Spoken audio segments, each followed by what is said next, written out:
വീഡിയോസിന് ചേരാൻ പ്ലാൻ ചെയ്യുന്ന കുട്ടികളും അറിയേണ്ട മറ്റൊരു കാര്യം എന്താണെന്ന് വെച്ച് കഴിഞ്ഞാൽ നമുക്ക് ഒരുപാട് എക്സ്ട്രാ ചെലവുകൾ ഉണ്ടാവും.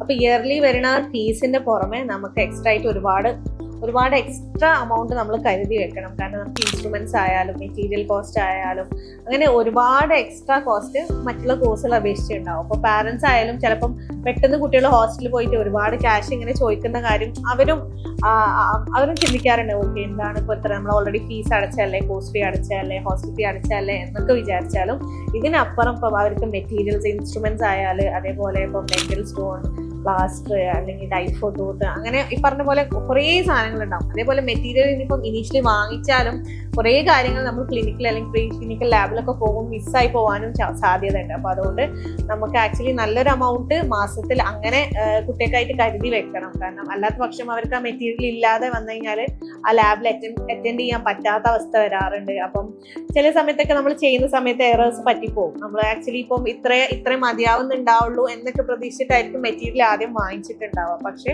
അത് പോരാതെ വരുമ്പോൾ ചിലപ്പോൾ റിപ്പീറ്റ് ഒക്കെ വരാറുണ്ട് ഒരുപാട് കാര്യങ്ങൾ. അപ്പൊ ആ സമയത്ത് നമ്മൾക്ക് ചിലപ്പം കോസ്റ്റ് പ്രെഡിക്റ്റ് ചെയ്യാൻ പറ്റാത്ത അവസ്ഥ ഉണ്ടാവാറുണ്ട്. അപ്പം കോഴ്സ് ഫീന്റെ പുറമെ ചെറിയൊരു എമൗണ്ടും കൂടി കുട്ടികൾക്ക് ആവശ്യം ഉണ്ടാവും. അപ്പൊ പാരന്റ്സ് ആയാലും കുട്ടികളായാലും വീഡിയോസിന് ചേരുന്നതിന് മുന്നേ ഈ ഒരു കാര്യം കൂടി ശ്രദ്ധിക്കണം.